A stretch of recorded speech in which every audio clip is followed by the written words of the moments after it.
126, que diz assim: quando o Senhor trouxe do cativo de volta a Sião, foi como um sonho. Então a nossa boca se encheu de riso, a nossa língua de cântico, de alegria. Até nas outras nações se dizia: o Senhor fez coisas grandiosas por esse povo. Sim, coisas grandiosas fez o Senhor por nós. Por isso estamos alegres.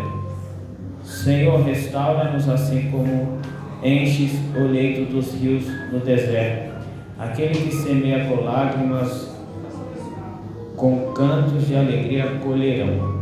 Aquele que sai chorando enquanto lança semente, voltará de alegria trazendo seus feixes. Glória a Deus. Os irmãos podem sentar. Glória a Deus. Irmãos, esse texto eu estava meditando dele. Eu estava ali no culto na casa da Tamires.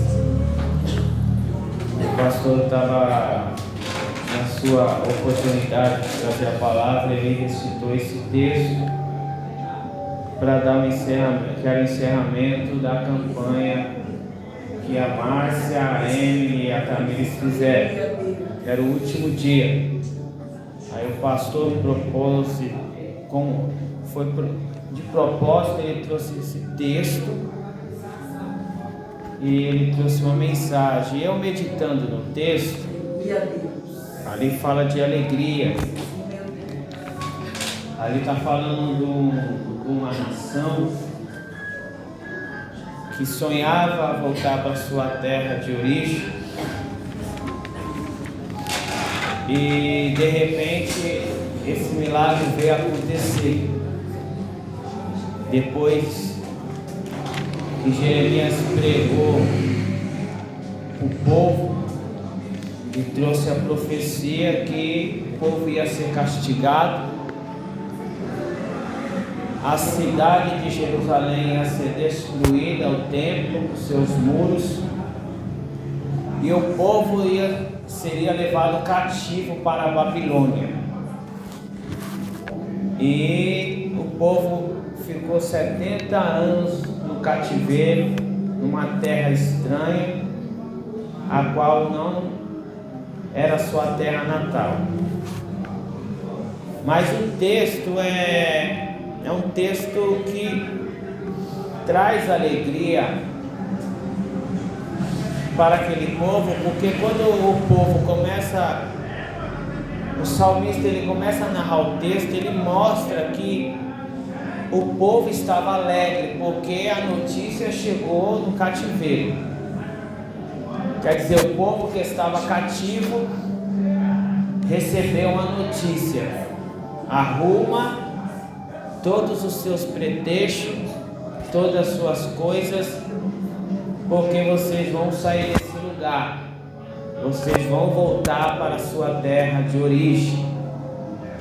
Então a boca daquele povo se encheu de riso e a língua deles de cântico, pelo fato do desejo que está no coração deles viesse a se cumprir.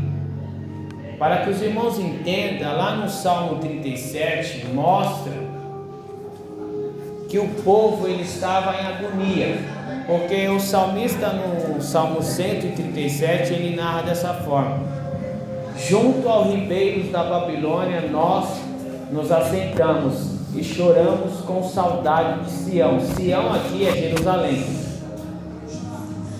Ali no salgueiro penduramos as nossas harpas, ali os nossos captores, sequestradores, os inimigos pediam-nos canções.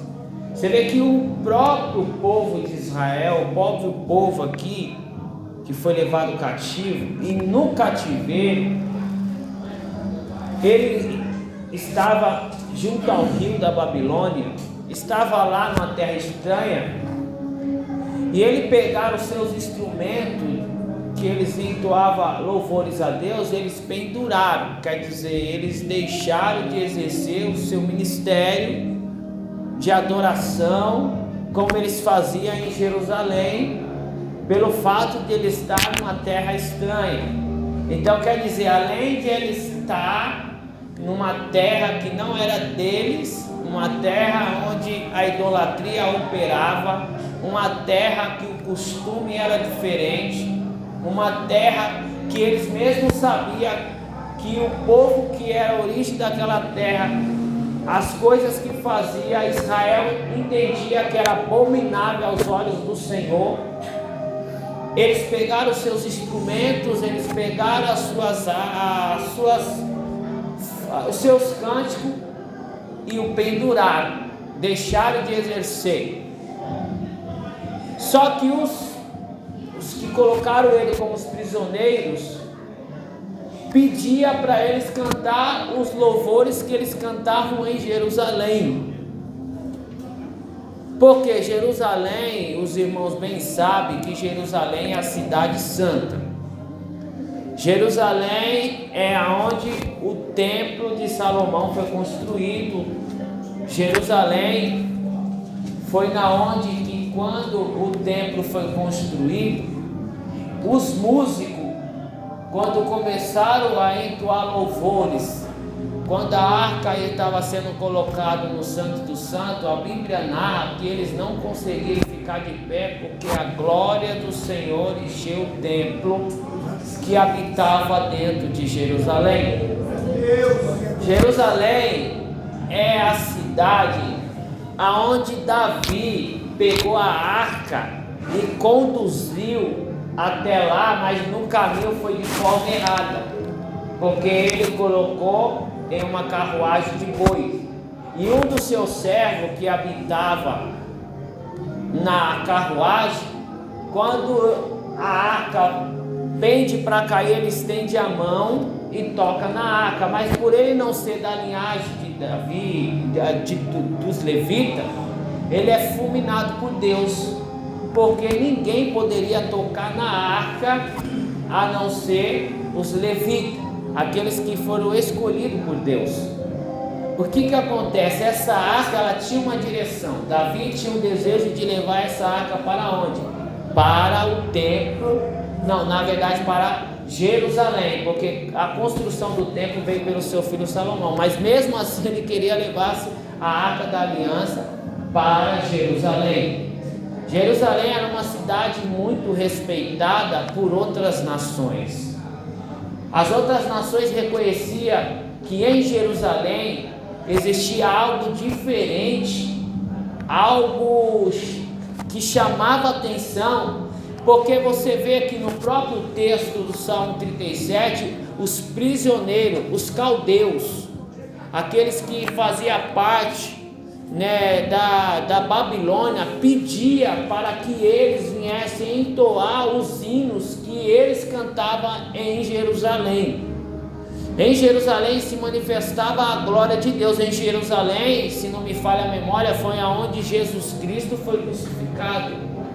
Foi em Jerusalém aonde Jesus Cristo foi crucificado, aonde Jesus passou a sua trajetória de 3 anos e meio. Então Jerusalém não é uma cidade qualquer. Jerusalém não habitava qualquer povo. E o povo que habitava em Jerusalém tinha regra para viver lá.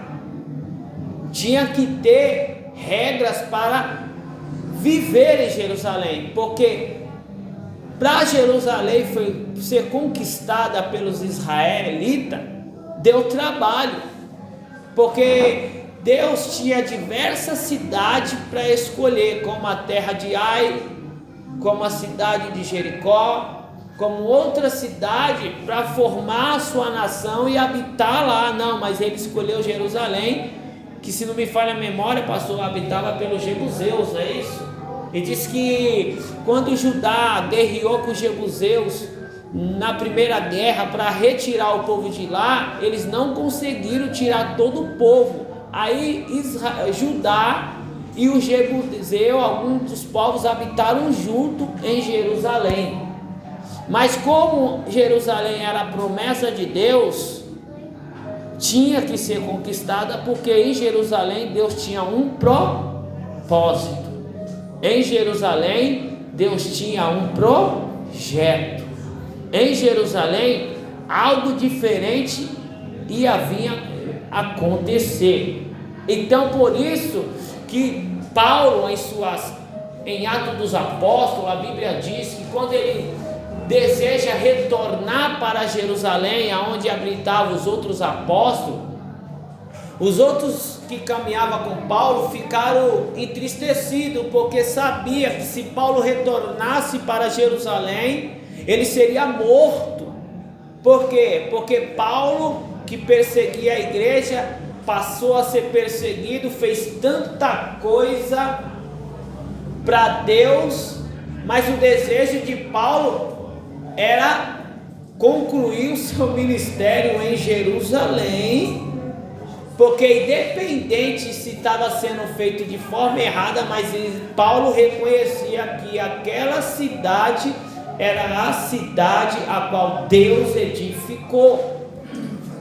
Então Jerusalém não era qualquer coisa, e ele foi escolhido por Deus, e o povo foi honrado por Deus para habitar em Jerusalém, porque todas as capitais de todas as nações não tinha o que tinha em Jerusalém. Aí em Jerusalém tinha a presença do Deus vivo. Em Jerusalém habitava a manifestação do Todo-Poderoso. Foi em Jerusalém que Davi, quando arrancou a cabeça de Golias, desejou levar a cabeça dele e cravar em Jerusalém, para que todo o povo reconhecesse que nenhum filisteu e nem outra nação afrontasse o povo de Deus vivo. Então a história de Jerusalém é bem falada nas nações de vinha, e não tinha muita, era difícil alguém se levantar contra o povo de Israel, porque sabia que Israel era protegido por Deus vivo. Mas o que acontece? O povo da linhagem de Abraão, que veio Isaac, Jacó gerou seus 12 filhos, que se tornaram 12 tribos. Dessas tribos, se tornou a nação de Israel, que se repartiu, de 10 foram para um lado e ficaram 2 nações do outro, que foi dirigida por reis. Tinha alguns reis que faziam o que era bom aos olhos do Senhor, mas tinha outros que faziam o que era mal aos olhos do Senhor. Só que Deus, por honrar a sua cidade e o seu nome, Deus ele sempre levantava um profeta para repreender o povo, para ensinar o povo, para falar ao povo: vocês estão servindo um Deus zeloso, um Deus que também cuida, um Deus que protege, mas também se serve um Deus que também te repreende quando está de forma errada. Então, por causa da atitude do povo, e Deus levantou tantos profetas para falar para o povo vir ao arrependimento, porque no começo da história você vê o povo fazendo tudo certinho. Na inauguração do sacerdócio, na inauguração do tabernáculo, como Moisés era visto pelo povo, você vê que no princípio das coisas o povo começou a fazer certo. Só que vai passando o tempo, os israelitas, o povo judeu, os hebreus, começou a se perder no caminho, e Deus sempre levantando profeta para repreender o povo. para falar da aliança. E toda vez que o povo se arrependia, Deus agia de misericórdia com o povo. Mas aí o povo, quando estava no tempo de paz, se esquecia de Deus e ia para a idolatria. Deus levantava profetas e profetizava, e muitas vezes o profeta sofria consequências, né, pastor? Sofria situações difíceis, como Jeremias, como Micaías, como Elias, como Eliseu, como outros profetas que se depararam em situação difícil antes de ir para o exílio. Se o povo de Israel tivesse ouvido a voz de Deus, não colocaria os seus pés em terra estranha.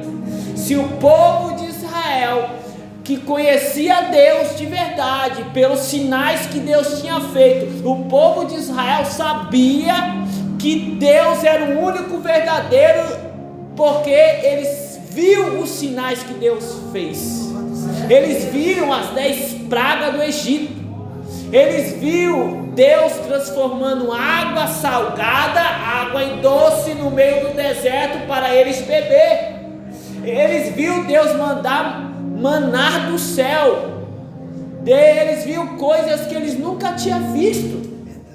E eles sabiam que os deuses que habitavam em outras nações não fazia o que o Deus dele fazia, realizava, operava, mas mesmo assim, quando via tempo de bonança, o povo se esquecia de tudo isso e começava a fazer tudo errado. Aí Deus levantava um profeta, e esse profeta tinha que ser corajoso, porque ia enfrentar um povo de dura serviço, um povo obstinado, um povo rebelde, e não era um povo inocente, era um povo que conhecia as leis, que conhecia como que deve andar, o que deve fazer. Então os profetas sabiam que não ia se deparar facilmente para resolver questões, mas eles faziam a vontade de Deus e profetizavam. Mas o povo preferiu escolher o seu coração, a sua vontade, do que a voz de Deus. Aí Deus, irado, na verdade apareceu um profeta e começou a orar a Deus, reclamando: Jesus, Deus, até quando o Senhor vai ver a cidade de Jerusalém com esse sacerdote fazendo essas coisas e o Senhor não vai fazer nada? Abacuque, ele faz uma oração pedindo que Deus se levantasse e fizesse alguma coisa, porque o profeta, ele estava agoniado de ver dentro da cidade de Jerusalém tanta idolatria. Quer dizer, Israel levou para dentro da cidade de Jerusalém idolatria. Começou a oferecer os sacrifícios a Deus de forma errada, porque os animais tinham que ser puros, mas eles começaram a oferecer qualquer tipo de animais. Eles começaram a fazer qualquer tipo de culto. Então o profeta Abacuque faz uma oração e Deus responde. Aí fala para Abacuque: eu vou mandar uma nação ímpia, e ele vai fazer isso com o povo. Aí o profeta falou: como assim, Deus? O Senhor vai pegar um povo pior do que o teu povo que está vivendo de forma errada para o castigar? Aí Deus começa a falar para ele, mostra para ele o que seria ter feito. Aí Abacuque entende, aí faz uma oração, e no meio dessa oração, mesmo sabendo da consequência, ele pede: Deus, aviva a tua obra no meio dos anos. Você vê que mesmo na idolatria, mesmo o povo fazendo o que quer, Deus sempre levantava alguém, ou no meio de alguém teve sempre alguém que se levantava diante de Deus por não aceitar coisas erradas no meio do povo de Deus. Mas o povo não quis saber, né? Aí Deus manda os caldeus, Nabucodonosor pega, destrói o templo, destrói a cidade, faz aquela arruaça, a notícia se espalha, Jerusalém foi destruída. Jerusalém, Deus abandonou Jerusalém, teu povo. Imagina só as outras nações, pastor, sabendo, Jerusalém? Como assim? Nabucodonosor com seus exércitos destruiu tudo. E ainda carregou o povo para dentro da sua terra, Babilônia. Imagina só, o povo indo para Babilônia, Pati, saindo da sua cidade, carregada. O povo que só presenciou, Márcia, os inimigos viram e Deus dando vitória. Os inimigos viram e Deus dando vitória. Os inimigos se levantando e Deus repreendendo e dando vitória. Imagina, de repente vem a nação e eles têm que presenciar o templo ser destruído. Aí imagina Jeremias, o profeta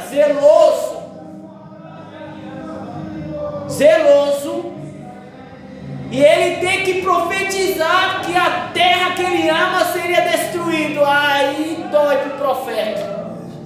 Como? Não tem, eu sei que ele não fez isso, mas imagina se fosse nós no tempo do profeta. Deus não tem outro meio que fazer, mas essa cidade vai ser destruída. Eu que ando certo vou ter que ser prejudicado também. Só profetiza. E ele profetizou para o povo. Sabe o que o povo fez com ele? Jogou ele aonde, pastor? No calabouço. Ele é chamado de profeta chorão, não é porque as suas profecias não eram aceitas pelo povo ou pela demora do seu cumprimento. É porque ele sabia que cedo ou mais tarde se cumpriria, e ele estava já sentindo no seu corpo a dor antecipada de ver a cidade maravilhosa destruída.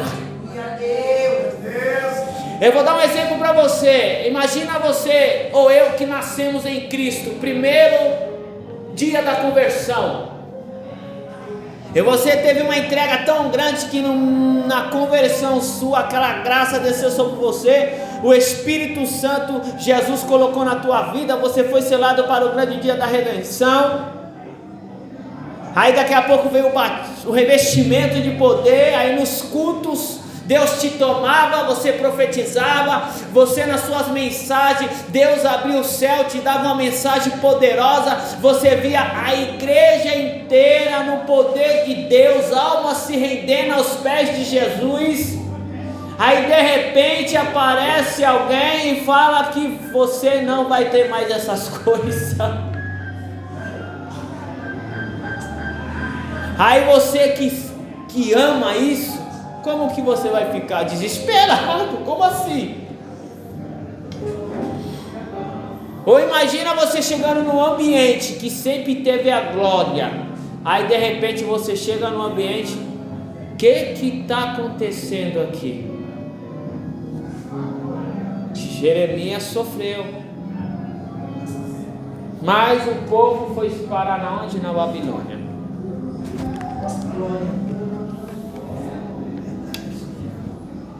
E Deus deu ordem: constrói casa. Imagina o povo agora que tinha suas casas em Jerusalém, agora vai ter que construir casa na terra estranha. Imagina só, quando eles lembravam nos dias de sábado, porque nos dias de sábado, o que eles faziam? Era o dia do... E eles não deram valor no dia do Senhor em Jerusalém, mas teve que sentir saudade na terra estranha do dia do Senhor. Você vê que é o ponto que eles penduraram as suas ferramentas de trabalho. A Bíblia não descreve se foi com zombaria ou se foi porque o povo gostava de ouvir os cânticos de Sião, que eles pediam para cantar. Mas aí o povo responde, não sei se é diretamente para quem estava ali pedindo, porque a história narrada ali não é uma história que estava acontecendo, mas o salmista relatou algo que já tinha acontecido. Não deixa, ou pode ser uma expressão dentro do seu coração. Eles estão pedindo para a gente cantar os louvores de Sião. E como que a gente vamos cantar os louvores de Sião em terra estranha? Que vigor a gente vai ter de pegar as nossas harpas como se não tivesse acontecendo nada, como se a gente estivesse num lugar santo, numa terra santa, onde Deus manda, onde Deus opera, onde Deus manda, né, a presença dele, e a gente vai achar que vai pegar e vai louvar. Aí eles sentiam saudade e ficava como no Salmo 126, como os que sonham. Eu acredito que todas as vezes quando eles se lembravam de Jerusalém, ou por onde eles passavam, eles olhavam os seus instrumentos pendurados, eles lembravam da onde? De Sião. Se tinha saudade da onde? De Jerusalém. Se tinha saudade da onde? Da sua cidade, aonde Deus constituiu. Porque às vezes a gente tem a oportunidade quando a gente está dentro daquilo que é glorioso e é de Deus, mas a gente começa a dar valor quando perde.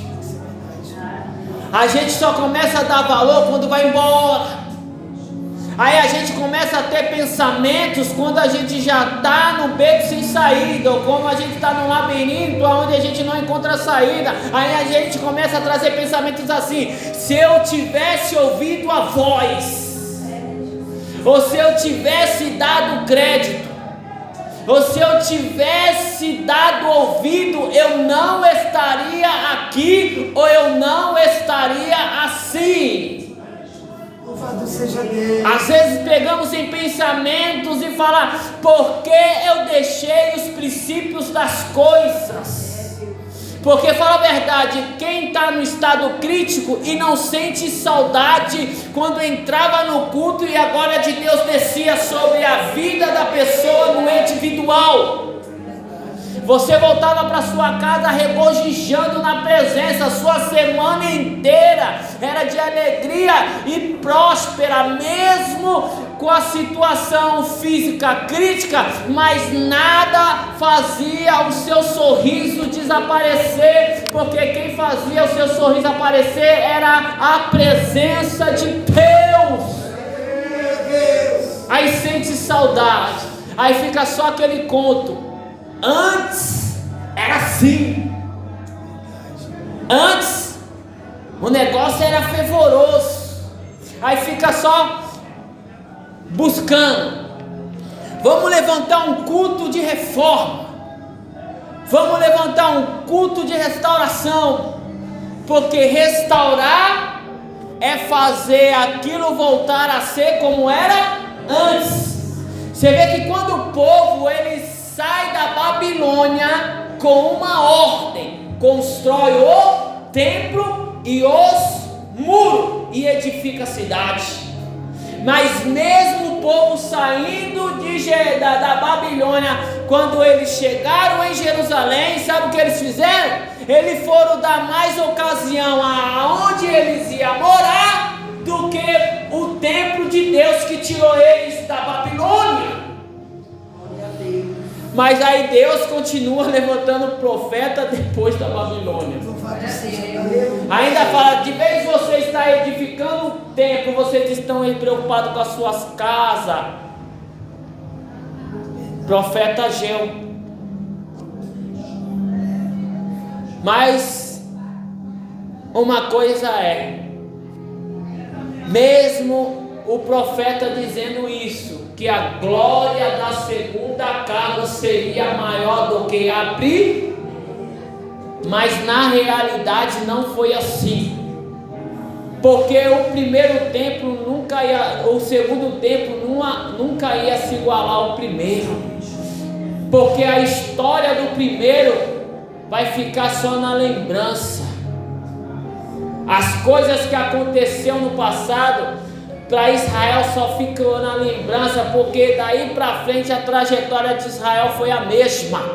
Não mudou. O povo continuou fazendo tudo errado, ao ponto de Deus ficar 400 anos em silêncio com a terra, sem levantar um profeta no meio de Jerusalém. Jerusalém ficou esquecida, abandonada, mas não, como se diz a palavra, não para sempre, mas provisoriamente, porque o plano que Deus tinha para Jerusalém, independente de quem habitava lá dentro, ia se cumprir. Louvado seja Deus. Mesmo que as pessoas, quando olhassem para Jerusalém e não acreditassem que dali sairia mais nada, foi de lá que saiu o Jesus Cristo, que deu a vida por mim e por você. Você vê que hoje a gente tem acesso com Deus direto, foi por causa do sacrifício de Jesus que aconteceu na onde? Em Jerusalém.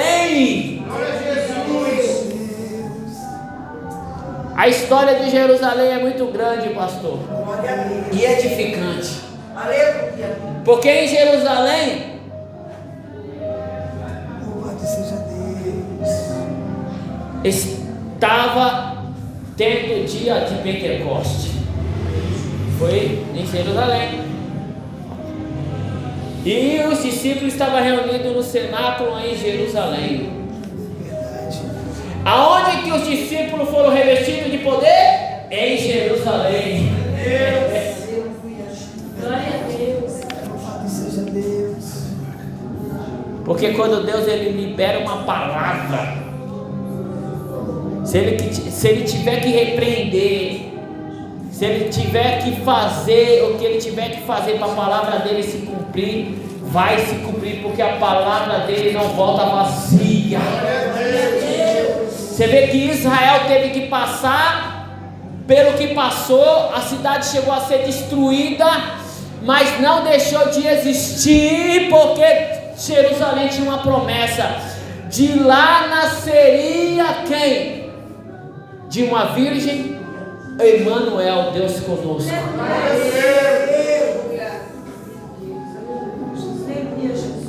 Louvado seja Deus. Sabe o que isso mostra?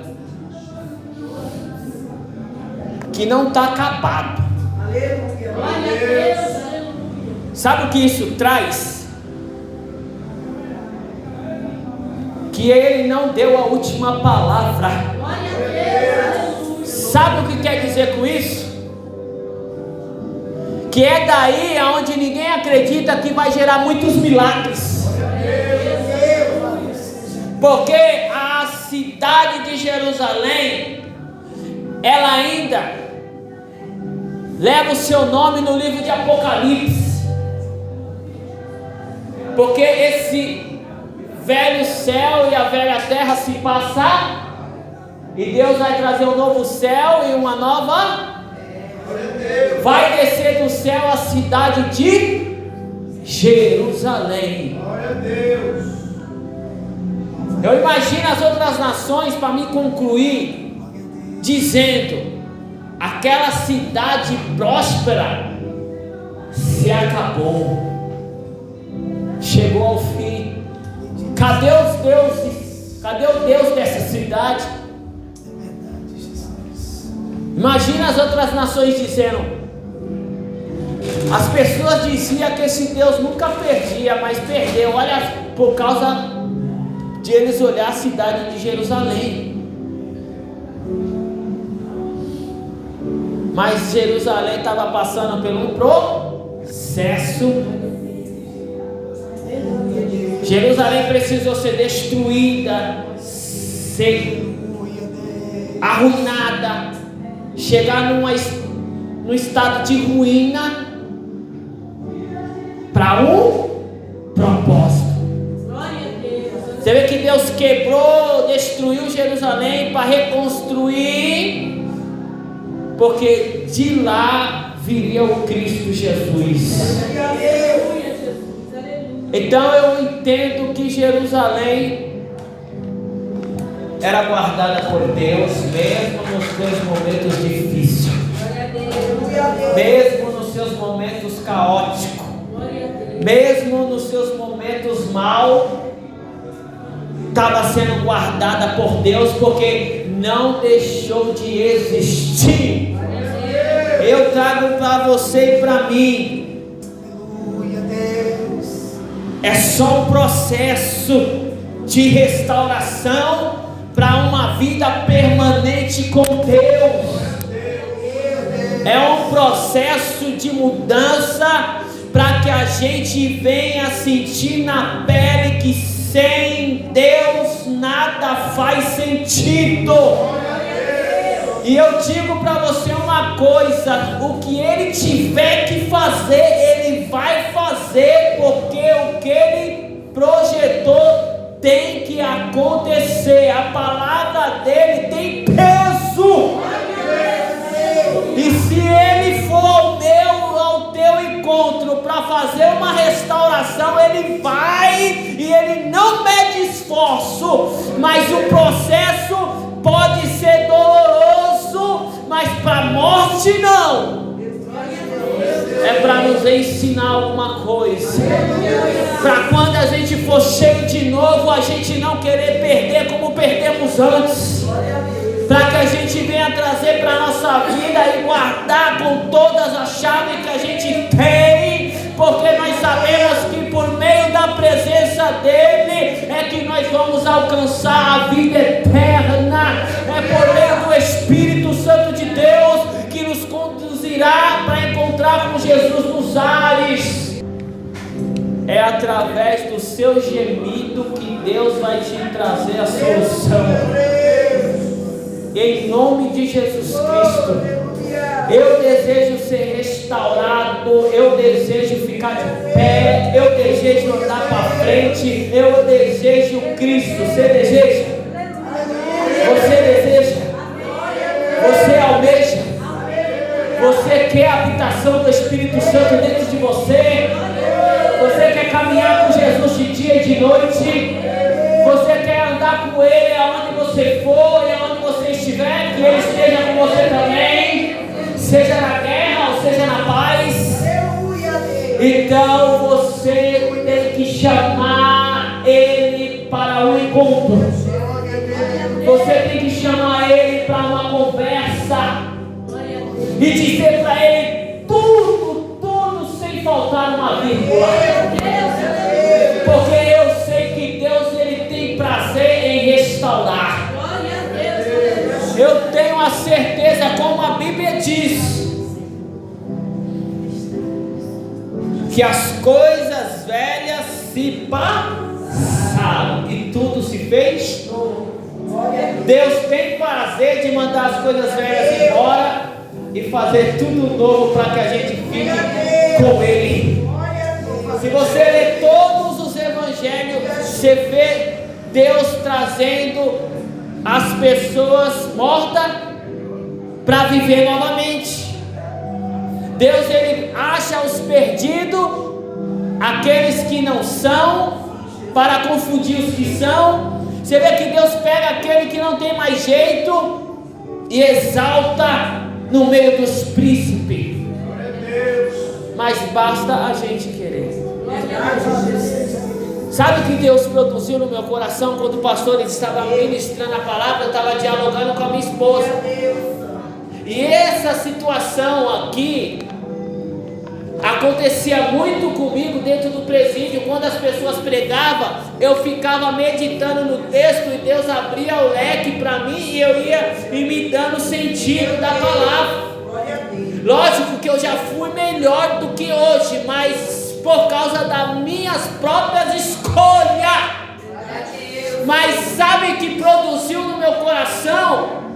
que o capítulo 37, o número 37, era uma história difícil, uma história de desespero, uma história onde eles estavam, subordinados, sendo escravo, um povo eleito sendo escravo, que tinha uma promessa, mas você vê que eles falaram, nós estávamos como os que sonham, mas o nosso sonho foi realizado. Você vê, os que sonhavam, teve o sonho realizado por Deus.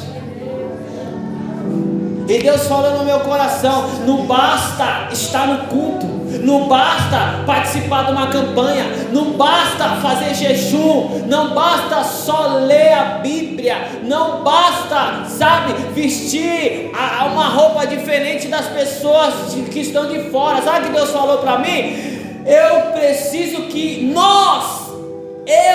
vocês sejamos diferentes na prática, na vivência, Não é só Deus não quer que a gente só se envolva, Deus quer que a gente se entregue, Deus não quer que a gente só participa, Deus quer que a gente esteja na mesma luta, no mesmo propósito, na mesma fé, porque Ele quer restaurar de novo.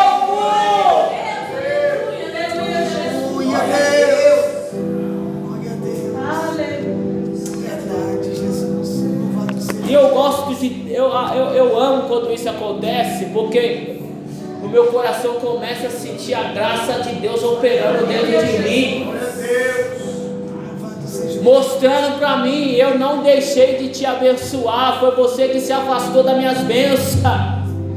Eu nunca te abandonei no deserto, mas você no meio do deserto queria sair de lá com a força do seu braço.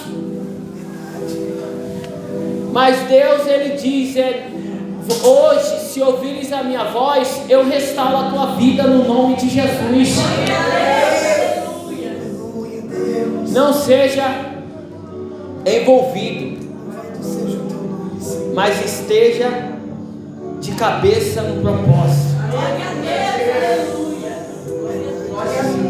Quantas campanhas essa igreja já fez? E quantos por meio de campanha continuam do mesmo jeito? Quantos títulos, Lindoval, tem culto do batismo do Espírito Santo, culto da virada do cativeiro, mas na realidade a gente não precisa de título e nem de momento de culto. Só basta a gente querer que Deus restaura, Deus levanta, põe de pé e ainda faz você sentir de novo. É só você querer. É só você querer. Na sua casa, você teve o sentimento de querer, Deus executa. Não tem um culto específico para isso acontecer, tem, pastor? Tem, igreja? Se você no meio do caminho, você ficou 2 horas no culto, não sentiu nada, mas no meio do caminho, você caiu na real, fez uma análise, e aí no meio do caminho você, o que eu estou fazendo? E da alma grita para o céu, eu quero, lá no caminho Deus te restaura. Louvado seja Deus.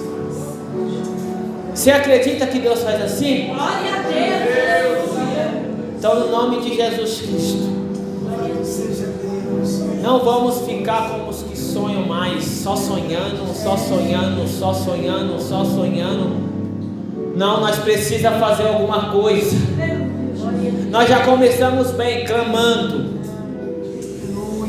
nós começamos bem pedindo, mas que não seja só no culto, seja 24 horas por dia, que eu creio no nome de Jesus.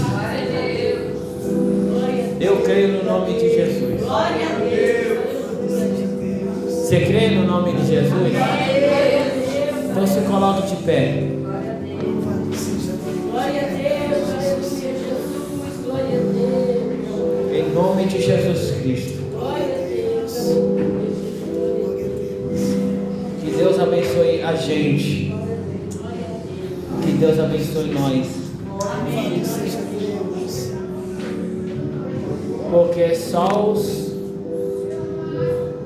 que tiver firmado na rocha é que vão suportar o que ainda estão por vir.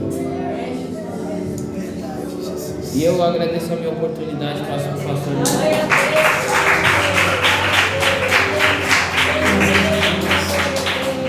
Deus. Amados irmãos, o grupo de louvor, vem para cá, nós vamos orar.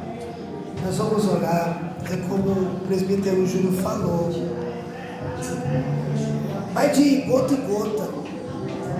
Vai de gota em gota. Vai pedindo para Deus, vai orando, vai buscando a presença do Senhor. Vai de gota em gota. Se você quiser, Deus pode renovar você. Entende? Não precisa estar uma igreja lotada, uma igreja cheia, para Deus renovar você. É só ir de gota em gota.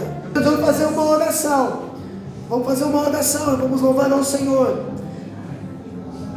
É o Salmo 126. Como o povo estava cativo, estava como que sonho. Sua boca se encheu de riso. E as nações diziam: grandes coisas fez o Senhor a este. Grandes coisas fez o Senhor por nós. Por isso estamos alegres. Faze-nos, Senhor, regressar do cativeiro como as correntes do sul. Os que semeiam em lágrimas cegarão com alegria. Aquele que leva a preciosa semente, andando e chorando, voltará sem dúvida com alegria, trazendo consigo os seus molhos. Pai, nós ouvimos, Senhor, a Tua palavra, a história, Pai, a qual foi narrada aqui nesta noite, da Sua presença sendo renovada, Senhor. O Senhor permitiu que tanto Israel como Judá e Jerusalém fosse levado para cativeiro por causa da desobediência. E lá, em cativo, como prisioneiro, eles se lembravam, Senhor, das coisas que o Senhor fazia, dos milagres, da manifestação, Pai, da Tua presença, da Tua unção, da Tua glória, Pai, da Tua Shekinah. Senhor, isso aconteceu conosco também, quando éramos novos convertidos, quando estávamos no primeiro amor. Nós sentíamos, Pai, o Teu poder na simplicidade, a Tua unção via sobre nós, a Tua glória, a Tua graça, a Tua Shekinah vinha sobre nós, e nós éramos renovados, e tínhamos desejo, Senhor, a cada dia de buscarmos mais a Tua presença. Pai, no nome de Jesus Cristo, Senhor, eu te peço, Deus, sobre a minha vida, como nós ouvimos aqui nesta noite, não é só pedir, não é só vir, mas é se entregar por completo, é ser melhor, é buscar, porque sabe que o Senhor tem para dar. Foi isso que o Senhor disse, porque quando o Senhor pediu para que o povo, para que a igreja, para que os apóstolos permanecessem em Jerusalém, quantos anos se passaram na primeira glória do templo? Depois o Senhor usou Zorobabel e disse: Zorobabel, não temas, não é nem por força nem por violência, mas eu derramarei o meu espírito. Eu sei, Zorobabel, que você olhando essa condição e esse templo, você está desanimado, mas eu derramarei o meu espírito sobre toda a carne. E o Senhor usou o teu filho Jesus, com o corpo ressuscitado, dizendo para os apóstolos: não saia de Jerusalém, até que do alto sejais revestido de poder. E foi lá que eles receberam o poder de Deus, e foram lá que eles receberam o revestimento do poder do Senhor, o teu Espírito Santo. Pai, no nome de Jesus Cristo, aqui estamos nessa noite, Senhor, e eu oro por avivamento genuíno. Eu oro, Senhor, pela tua presença.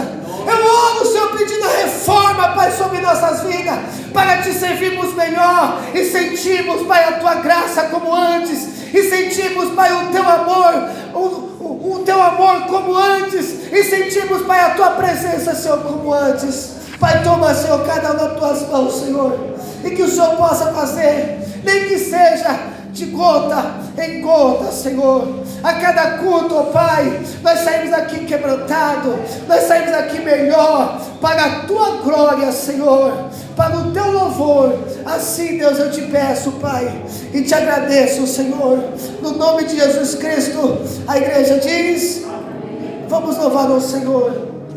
Glória a Deus, glória a Deus, glória a Deus, glória a Deus. Ele consegue solar aqui, né? Consegue solar?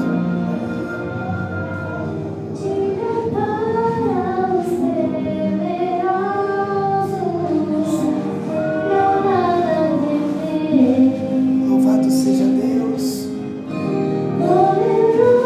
Glória a Deus, aleluia. Se você puder fechar os teus olhos, sim, Pai.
Amém, amados irmãos.